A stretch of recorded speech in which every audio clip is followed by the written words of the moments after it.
Let's get into this. And I need to set this up and tell you a story about our guest, Travis. According to our guest, we all have a capacity within us to shift our thinking, align to our spiritual sources, if that is your goal, or simply become happier and healthier by letting go of old stories or unconscious beliefs. In line with the Last Breath book, our guest Travis Taylor wrote a chapter called Broken Open, which is the story in part of his mother's suicide and his involvement in helping her plan it and her subsequent visitation of him when he was in treatment for alcohol and drug addiction, which was the first time he fully recognized that we live beyond our death. However, the most important message of the story is how our adversities, and his own in particular, dying when born, struggling with PTSD, ADHD, addiction, coming out, getting HIV, struggling with injuries most of his life, have been synchronistic experiences that he needed to experience in order to learn and grow as a soul. Later in life, realized he was clairvoyant and had the capacity to help people heal. The more he worked with people at the spiritual level, the more he realized that our circumstances are designed by us so that we can learn to be our best selves, learn to shed our limiting thinking about who we are, what we are capable of, and what we deserve. We all have the capacity within us to shift our thinking, align to our spiritual sources if that is our goal, or simply become happier and healthier. Again, by letting go of old stories and unconscious beliefs. This is what I want you to be listening for, because his story in itself is amazing and we can learn so much from, and we're going to, but you should listen for whatever your circumstances are. The universe is conspiring in your favor to bring the event most helpful for you to learn and grow as a soul to you. Sharing vulnerabilities and challenges with others is a superpower. It is not a weakness. I love that. Love it, love it. You're going to learn how to connect to your own individual and unique intuitive capabilities. And then sometimes to move forward in our lives, you need to go back and heal traumas, taking a look without staring too long in order to embrace the lesson and move on. Otherwise, we keep experiencing it in new ways. Amen to that. All right, so let me introduce you to Travis. Travis is an award-winning host of the Divine Insight Show, an intuitive channel, Reiki master, yoga teacher, life coach, and best-selling author. With humor, compassion, love, and inspirational wisdom, Travis shares simple yet powerful techniques to help seekers access their own unique intuitive abilities and tools to help them align to their best selves. Travis, an attorney, an adventurer, and athlete, spent most of his career working in human resources for the city of Seattle. In 2007, while in a Reiki class, he recognized he had spiritual, intuitive gifts that inspired him to help others heal.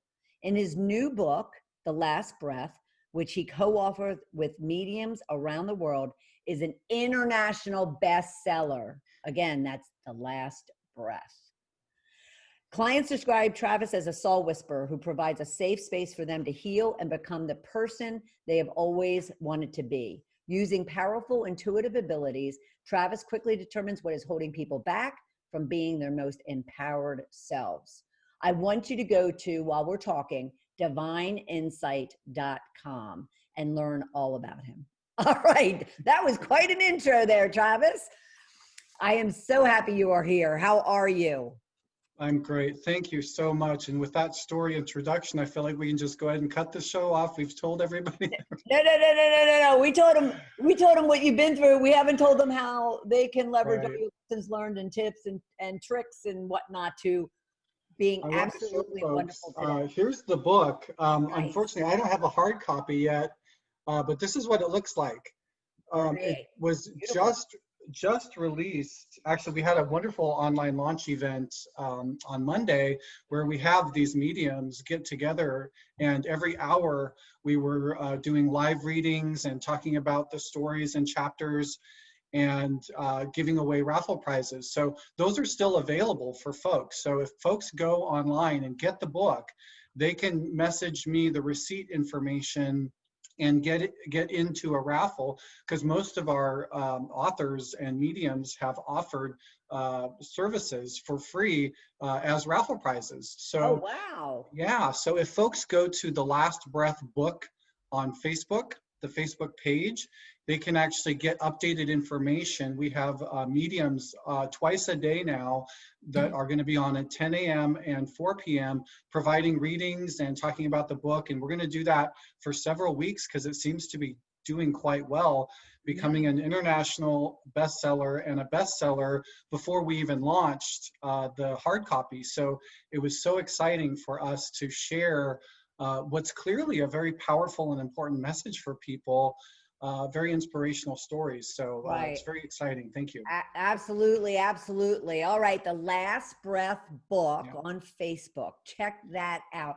And you might need to remind me. I'm going to want to bring that around at the end as well. Okay. Sure. So you have had quite the life and experiences, and for anyone that is even thinking about, oh my God, I'm struggling today, and yet nothing nearly as hard, even painful as what you've been through. So first, I'd love to understand when you had that clairvoyant, encounter in that Reiki class, and you all of a sudden realized that there was something more to you than what you had known. What did that do to your ability to just really look at all the situations that you have been through, and to overcome is a overused word sometimes, but that's what it is. What was it that really allowed you to just keep pushing, because many would give up? Yeah, thank you. And what I didn't mention in the intro about my story is my mother committed suicide. She had cancer and she was in the dying process, and she asked me to help her plan her death. And it was a very difficult thing to do, and at a time when we needed to keep it from the family. But my brother also struggled with addiction and mental health issues. He committed suicide also, and this was about 4 years ago.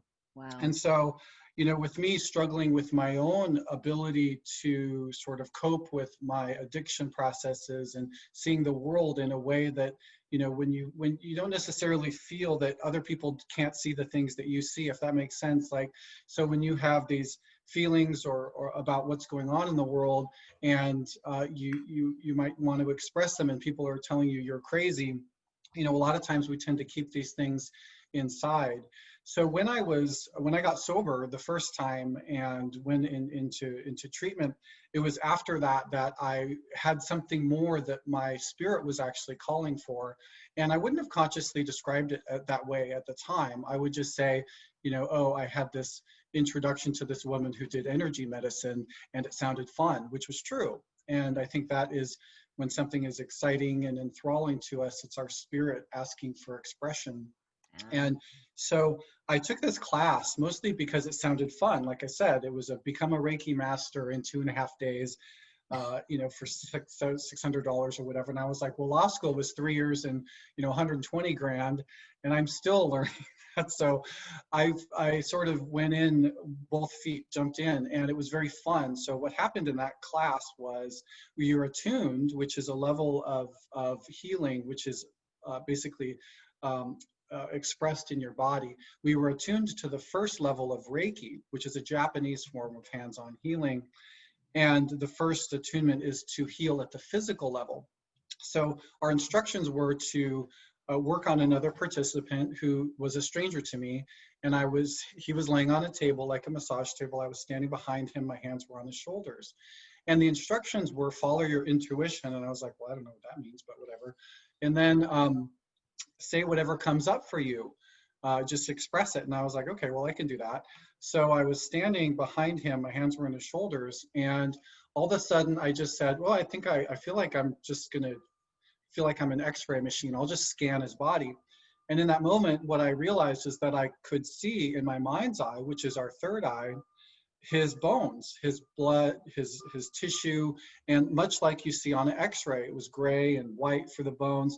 And then I just scanned, and then I got to this area just below here, and I saw this red blob, which surprised me. Red felt like danger, something felt wrong, and I had a thought. My expression was, what's that? And the word pancreas came to my mind in capital letters with exclamation points. And then I sort of wondered what the pancreas did. And then all of a sudden I knew that it regulated glucose in the blood and that his blood sugar was way off. And I told that to him. And I said, what's going on? You have this thing. And, you know, I never had anatomy. I was a lawyer. And so, but I knew I was right. I just absolutely knew I was right. And so he said, yes, I have adult onset diabetes. And then in that very moment, my instructor, who is standing about 15 feet away, turns and looks at me and says, Travis, you know you're in his pancreas right now, right? And I was like, how did she know that? He's over there. I'm standing behind him, but we had just talked about his pancreas. So what I realized was that, wow, I do have some capacity when I create space between my thoughts to communicate and interact with energy in the body. They call that medical intuition. And I was like, okay, well, this is fun. I can't not do this more. So over time, from then 2007, I was just grabbing everyone that would come onto my table. My colleagues in volleyball would say, can you do that thing to my elbow that you do, or whatever. And what I realized is that the universe was bringing to me clients to help explain to me and show me why we were here, you know, as beings, as souls. And then I would start getting information about past life traumas and people who actually had blocked energy bodies and just all these things. And so as I realized, both working with clients and in my own healing process, that all of the circumstances that sort of, one perspective would be to say, beat me down, like having ADHD, which is incredibly challenging to navigate life. Sure. And PTSD, where you're always on and, you know, jumpy and like agitated. So how do you manage that? Right. Getting HIV when I was in active addiction, and then having a challenging coming out process, and always seeming to be injured when I tried to express myself physically and athletes and things. It was like, wow, all of these things, you know, people might say would break me down or break me apart or break my heart, right? Reasonable. And I realized that it wasn't that I was broken down, broken apart, had a broken heart. It was, I was broken open in a way that allowed me to recognize that I was, one, much more powerful than I ever thought I could be. Wow. When I allow myself the opportunity to align to what my gifts are. Yep. And my power. And I realized that the things that I had the most shame around, you know, my addiction with alcohol and meth, and not being my full self and happy self in my life, and the shame, when I actually shared that with people, it wasn't judgment that I got, it was support. Absolutely. And love. Absolutely. And when I worked with clients, you know, I often see their ancestors will come through in spirit. And it's a very similar message often. One, we're not dead, we're fine, we love you, we're gonna support you. And they often have cheerleading pom-poms they show me. So what they show me is, we're here for you. Yeah. And what I recognized is that we often, a lot of people say, God, what's wrong with me? What did I do in a past life, you know, to deserve this? So it's a very limited thinking mindset that people have. So anyway. So do you really think that do majority of the people recognize that it's a past life and that they're being, you know, kind of taught a lesson until they've learned it, you know, and then only then will, you know, it goes away, or do they just kind of get into a state of victimhood where they're just like, oh, woe is me, why me, why me? And what does it take for them to get jolted out? Yeah, that's such a great question. So what I actually wrote, I have a couple of workshops that I've taught called Breaking Patterns. And so I talk about the cycle of the event, the reaction, the emotion, the frequency, the attraction. So Yeah. that's how it all works, right? So I would tell you is a lot of people don't necessarily know that what they may be experiencing is the result of a past life event that is causing what I call an echo in this life. What they feel is an expression of something that they might not be conscious of. So maybe they feel like they're afraid to leave the house, or you know, they have trouble with things around their neck, or they try to meditate and they fall asleep, or they can't focus, or there's some barrier or block to them living their full and complete selves. So that's when people tend to find me in random ways, because they're like, I don't know what's going on. I keep trying, you know, they're making effort, but the effort seems to be, you know, there's some ceiling to it. Yeah. So, Yeah. so I think that some people can tend to feel like a victim because their circumstances in their mind have told them that that's true for them. Right. But Right. what we need to recognize is that that's a story, that's a pattern, and that if you shift your thinking around rather why that happened to me is how I was involved in creating it, you can shift your responsibility in changing it and making Right. a change, right? So once you Yeah. have that awareness, you then are open to the universe showing you how to shift it. Yeah. Yeah, because you're getting practical. I'm always one to say you need to get practical, you need to get logical, you Mhm. need to get Yeah. unemotional when it comes to dealing with something. So what you just said was just hit me about just the fact that you need to look at what your role was in creating that pattern, because that's the logical is way, you know, Mhm. instead of playing victimhood, it more like, okay, so I've done something that has created this, and that's getting practical, that's getting logical, that's just looking in your history and really kind of making note of it. That is awesome. Yeah, That and is, when you're able to start asking yourself those questions, you can get through the maybe the surface thinking and get down to your subconscious thinking or subconscious programming, right. which might say things like, I deserve to suffer. Some people want to fight against the suffering, but then they keep creating situations of suffering and wondering why. Yeah. And so as an intuitive, when I do healing work, you know, at a distance even works the same as if somebody's in front of me, is I can see the energy frequency of that pattern of thinking in the body. And we can go to the source actually, and it might be their own circumstances of betrayal in this life, for example, or whatever it might be. But we actually can go and shift that narrative and say, how do all of these things that are happening, quote, to me, serve me? How have they served me? What is it Right. that I have learned from them? Right. Because until you learn that lesson completely, you're going to keep facing it. That's the way it works. We actually, you know, when people ask me, well, why do we come back? And so imagine sitting at a table, an etheric table, and you're deciding, because we're eternal beings, we cannot die. Our spirit just doesn't die. We just continue to come back. And most of us are rather stubborn, so we like to learn in a third dimensional, concrete way. You know, the reality, I can feel, I have emotions. Um, think about sitting at a table with all the people you respect in spirit. Maybe an archangel Michael, maybe God, maybe Buddha, maybe a loved one or a shaman. And you say, you know, I really want to learn self-love. I really want to get it. And I want to learn unconditional love, or I want to learn compassion. You seem to get it pretty well. You know, you over here at the table. And so would you mind if when I come back, could you be a guide for me? Could you support me and help me when I need it? And they're like, sure, it's really only that much of time for them in spirit because we're eternal, right? So my 70, 80, 90, 100-year life is relatively short. And so essentially how it works is there are spirit beings who are literally, who know you better than you do, Yeah. who are sitting here whispering in love, take a right, take that next right, please. I love you so much. Please take a right.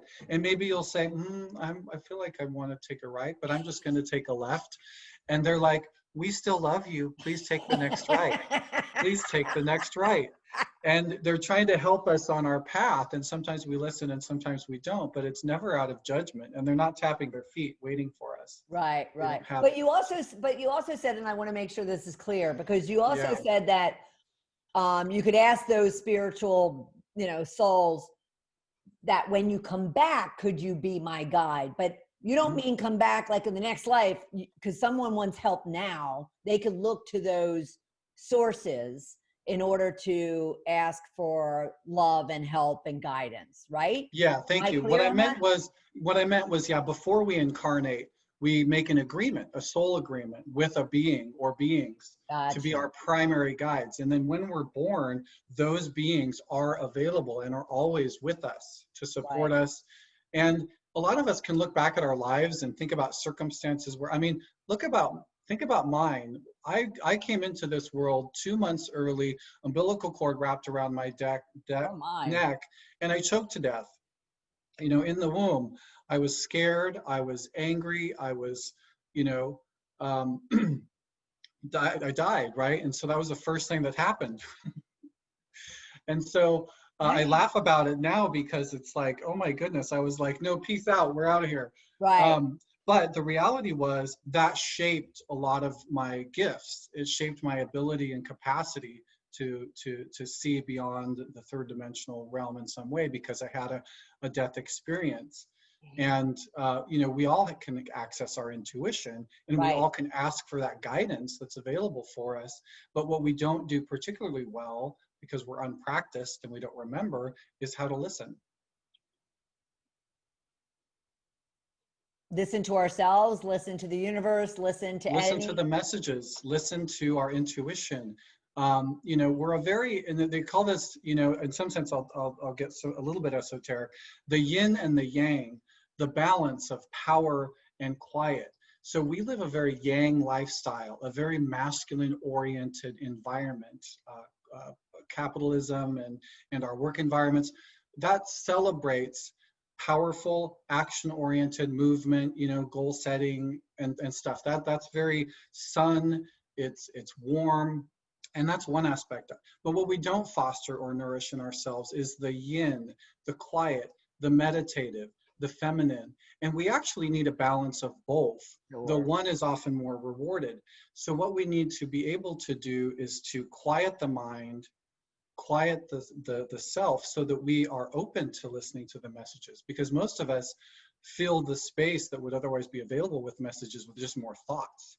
Yeah. So it's really a projection of ego instead of listening to the divine signs and synchronicities that are available to us. Right. And I teach how to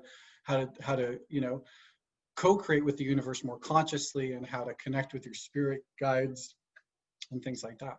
Right. Well, I have to, for those of you out there, and if anyone's out there, going, oh my gosh, this is so woo woo, hold Mm-hmm. tight, just hold tight, because I have a whole program that's called It's a How To, Not a Woo Woo. Because when I left corporate, so 12 years ago, and started going out on my own, but also at the same time going through my shedding process, as my universe is based on, I I kind of like resisted all of this spirituality. I am religious, and yet I didn't see, kind of the difference when people would say, well, I'm not religious, I'm spiritual. And I'm like, oh, whatever, Mm-hmm. but as I started getting into it, and I started really focusing on my mindset and my heart, as opposed to, like you said, the yang of everything that's out there. um, for those of you listening, questioning what we're talking about today, trust in what Travis is saying, and trust in his work, because it does open up a world for you. And what it's doing is, just like his title, Broken Open, it's opening you up to all the beauty and all the wonder of the world. And if you told me like even 8 years ago that I'd be saying words like this, I would have told you you're crazy. Because I Well, if was you would have told me 15 years ago I'd be on a talk show talking woo woo, I would have told you were nuts. I'm a lawyer by training. I right. mean, my mindset is around science, and I'm actually have a pretty scientific mind. I feel like I have to see it to believe it. So when these clairvoyant experiences were happening, I couldn't deny it. When No. I looked back at the circumstances of, for example, a car accident that I had when drunk the day before coming out to my dad, when I had been asked by my mom not to, for 4 years, from 19 to 23.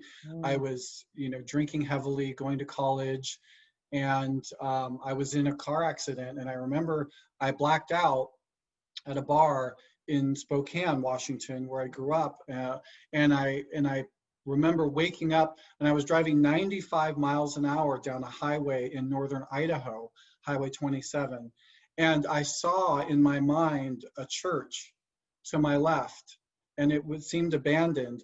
And I remember wanting to turn into the church. So I turned into the church at 95 miles an hour, and I rolled my car Oh my. um, several times, and I ended up, upside down. And then I remember the cops coming, and they actually called my mother, who, thank God, answered the phone. Obviously, it was a DUI situation, but the cop got a call that someone had driven their Toyota truck into Lake Coeur d'Alene, and he couldn't arrest me for a DUI because the jail was full.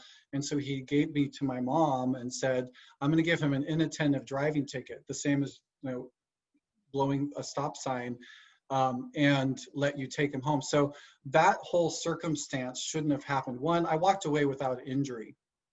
Thank I have God. no, yeah, thank God. And thank to the guides who held me and supported Yep. me in that accident, Yep. saying, and the next day, my father, who's NRA gun-toting Republican cowboy, that's my father, hydraulic engineer. And he said, Travis, what is going on? Something is up. And I came out to him. I said, and that was what was like, and he said, Trav, I'm so sorry this burden has been on you and your mom for so long, and now you can hug me and really mean it. Oh, And I'm gonna and cry. he hugged me, and he said, I sort of had a hint when I would, talk to you in college, and I'd ask you if you have any girl problems, and you'd say, well, there are no girls, it's not a problem. Um, but that whole thing was around my mother thinking that she would have to choose between a husband and a son. Yeah. Oh, And yeah. so, and that was one of the experiences. And actually, I don't talk about that one in the book, because it's really, the book is really more about the story of the synchronicities. That Right. when we look back, we can say, look, what are the things that I have brought into my life, and why? Right. Because when you asked me earlier, it's like, well, what sparks the change? It's the desire for something different, but not necessarily knowing what to do with it. So you can actually do that at any time. You say with your voice to the universe, it's called a prayer in religious circles, but it's really just a manifesting tool.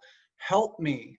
I don't know who you are, but I know you're there, and I really need help. Please show me in a way that I could easily understand what I need to know today. What can help me today, right now? Please bring some magic into my life. And you'll be amazed at what you can do with creating these sort of manifesting tools, because it's entirely possible. You do, and this is not just me making it up. It's not woo. It's actually science. I mean, Oh, sure.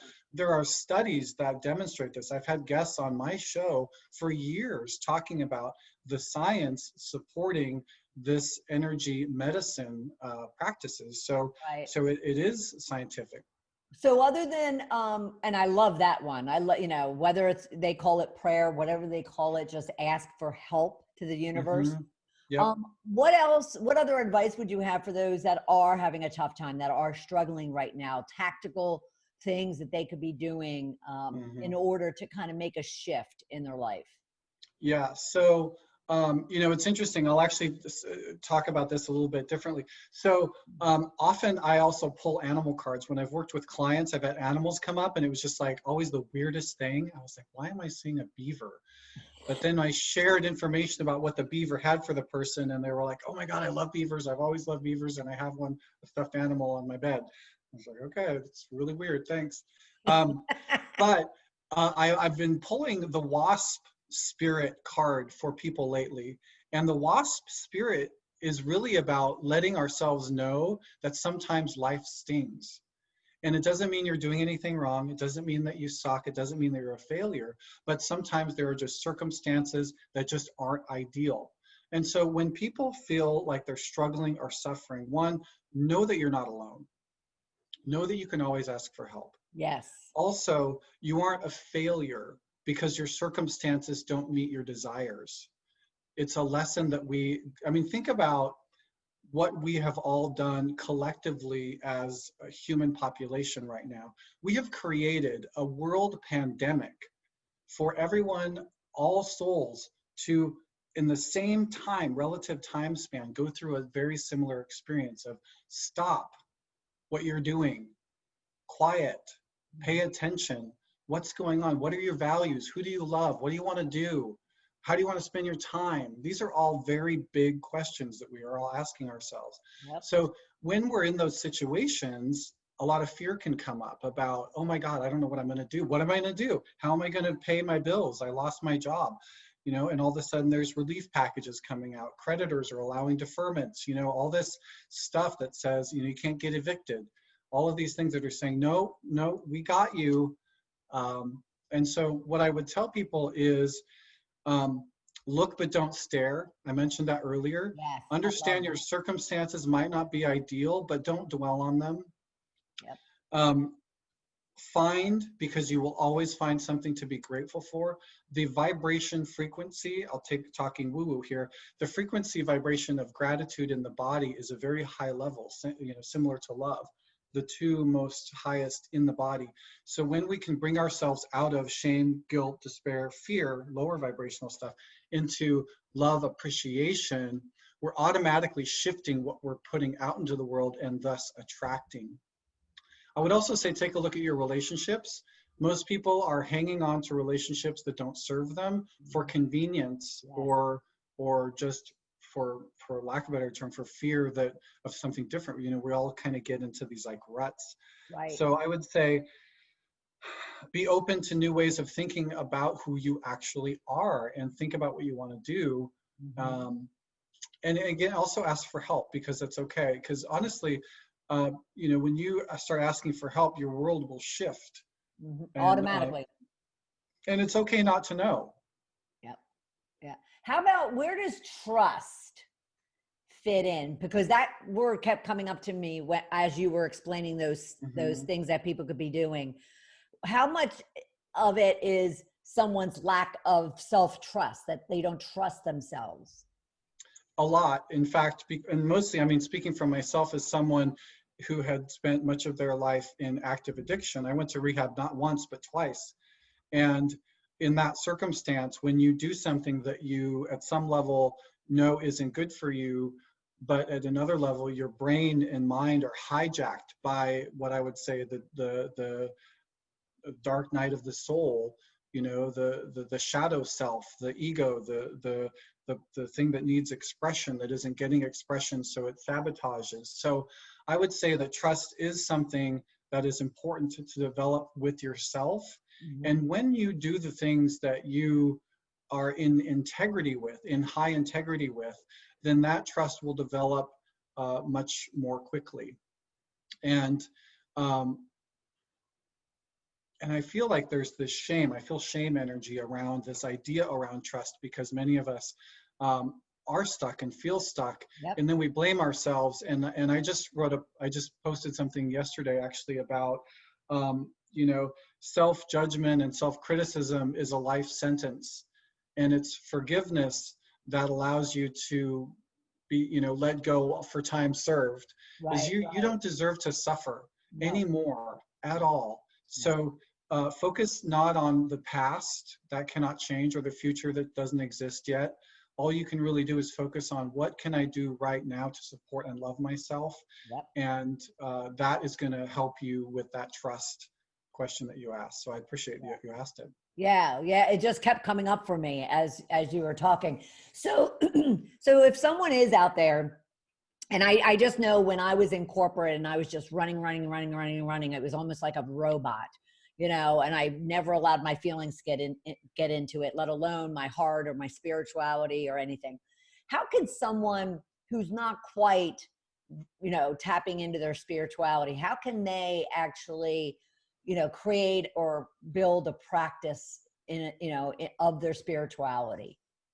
Yeah, so you mean somebody who might be agnostic or atheist, but curious around spirituality, Or or? just someone who, they might say they're spiritual, but they're really, not necessarily practicing it. And yet they're recognizing that there is something more out there that they need to. Oh, okay. So they're interested. So, Yeah. um, so it's sort of, so here's what I would say, is to start where you're at.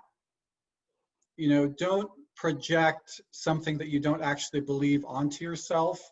Um, and at the same time, there's this idea around fake it till you make it. So it's kind of this like dance.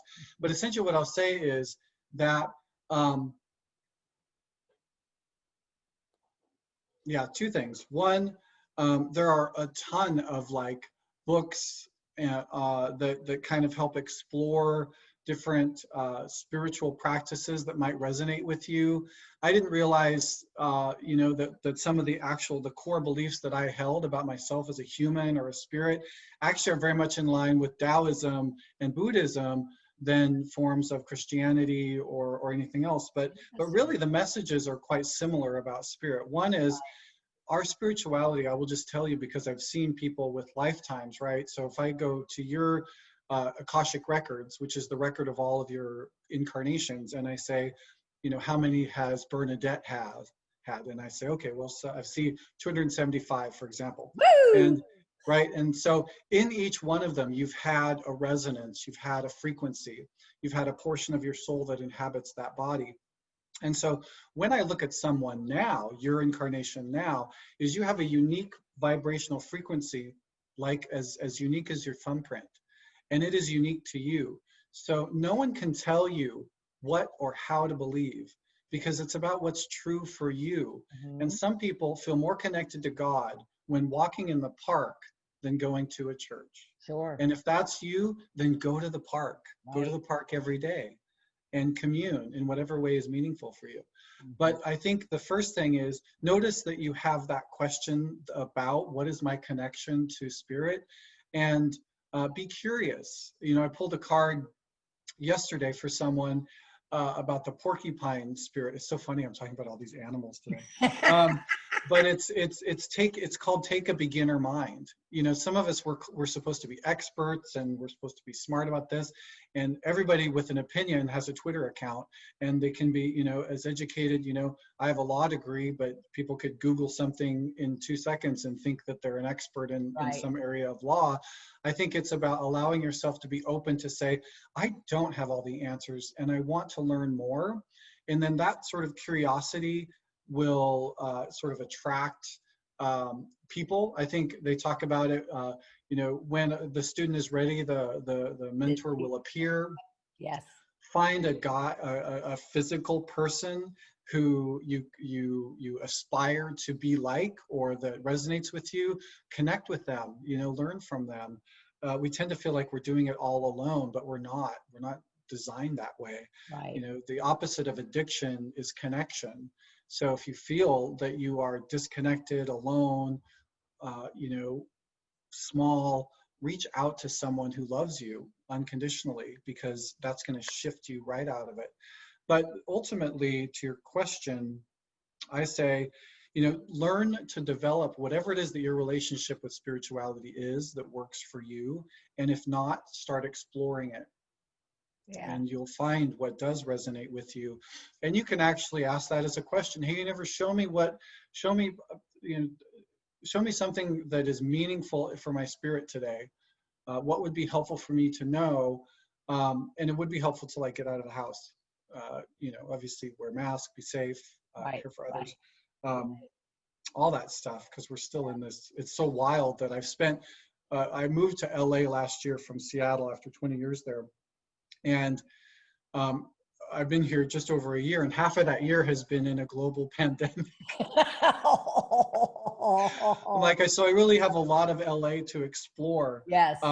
But anyway, it is. I really appreciate that, because, there's just so many unanswered questions out there. So Yeah. I really Oh, appreciate it. absolutely. Absolutely. Now we have more to talk about, but I also want to share with you something from Travis. So, pen and paper if you need it, everyone. But He's offering a free 15-minute energy assessment for new clients where he can quickly tune into your body and energy frequencies and provide specific, detailed information to help you heal, release blocks, and create more wellness in your life. And as well with the energy assessments, there's readings, coaching, mentoring, and healing sessions, and you can learn all about it at divineinsight.com/intuitive/sessions. All right, that's divineinsight.com/intuitive-sessions. And take advantage of it. I mean, why not? Getting, I would say that to kind of add to his answer to the question of how can someone get, into or start, finding their spiritual practice. Even reach out to someone like Travis and allow him to tap into your energy, frequencies and your body frequencies and help you get unblocked and help you to create more wellness in your life. That could lead to you then having room. I always look at it as, let things go, shed, so you have room to bring in new, more enriching, more beautiful, more healthier things into your spirit. But talking about intuitive sessions, how can someone learn, because I'm always intrigued by it and I have a degree of intuition. I always use my intuition, but I would, love to find that other level. How can someone learn to, become more intuitive?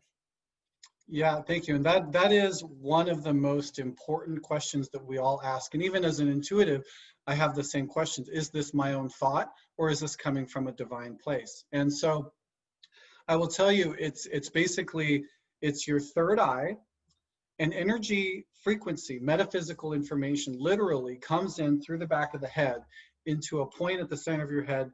And this is your third eye. And this is where the brain is. So the brain sort of governs the five senses, the taste, smell, touch, feel, hear. And so what happens is information comes in through the back of the head, and then our brain wants to understand it and interpret it, often getting in the way, misinterpreting it. So what I will tell you is it's a muscle like any other, your third eye. So you want to practice. You want to identify practices, and there are many that you can do. I teach them to folks, and that you can learn to develop your intuition more concretely. And I just want to say, people often think and expect to be clairvoyant, or they want clairvoyance to be the goal. And clairvoyance literally means clear seeing, is that I can see an image in my head that is outside of the third dimensional realm. So if I ask you to close your eyes right now and picture a tree, and I want you to picture the bark of the tree, the branches, the type of tree, where it is, you can see that tree in your mind, right? Yep. And I presented that image of the tree in your mind. So clairvoyance is you allowing the universe to present you with that picture in your mind. And your job is really just to notice what picture it is and start describing it. So energy wants to move. If it's frozen, it's stagnant, becomes cancerous in the body. Energy always moves, even if it's solid isn't solid, right? The particles are still moving. Right. And so I always tell people, you have to be inquisitive and ask questions and get the answers. And I always have a pad of paper with me when I'm doing channeling, because I want to start writing down what it is that I'm feeling or sensing from the question that I ask. And it's just something that requires practice. Yeah.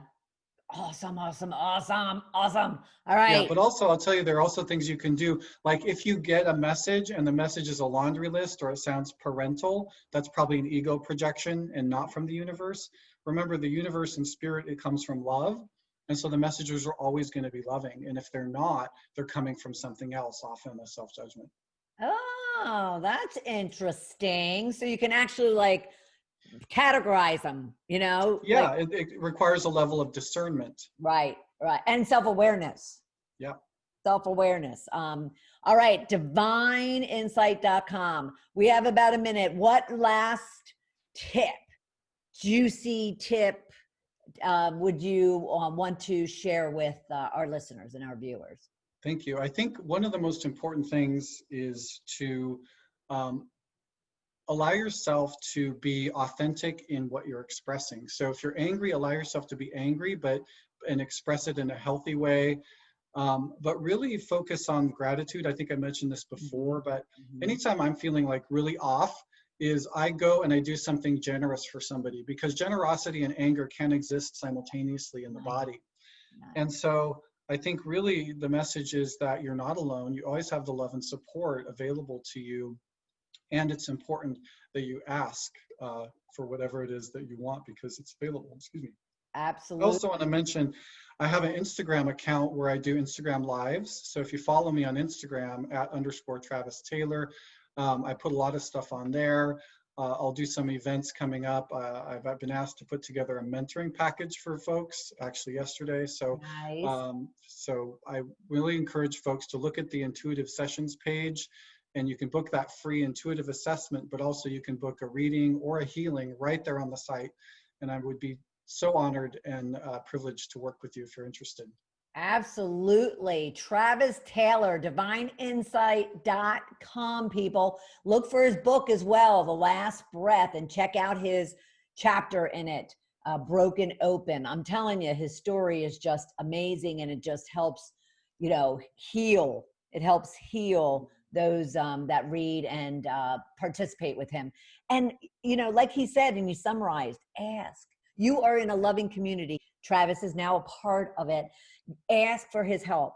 Go to divineinsight.com/intuitive /sessions and book one of those sessions. And then even look for the other healing sessions that he has. Thank you, Travis, so much for being part of the program. I so appreciate it. Oh, thank you so much for having me. It's been such a pleasure and a lot of fun. Thank you so much. You are so welcome. What a great session with Travis, wouldn't you say? What were you able to take away from it? What will you use at work or at home? And how can it really influence and accelerate the goals that you're working to achieve? Now, tomorrow we keep going with yours truly, providing you productivity hacks that will really amp up your achievement and your results and your success. So keep an eye out for your email tomorrow in regards to that expert bonus session with yours truly.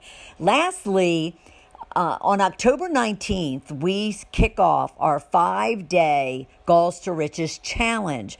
This has been one of our most popular programs since the beginning of the year, where we actually take you from start to finish in regards to addressing the things that get in your way of not only acting on your goals, but actually the number one question I always get is, how do I go about really defining the goals that will be sticky and attracting in order for them to feel really confident that they're working on the right things at the right time.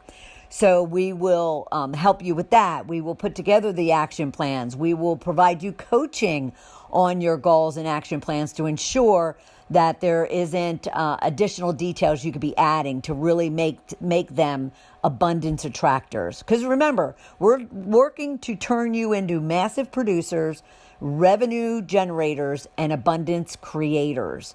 So in order to do that, we have to understand what goes into the head and the heart, what goes into the plans that you're putting in place, and then really have you start acting on them so you can take those small steps to achieve massive results.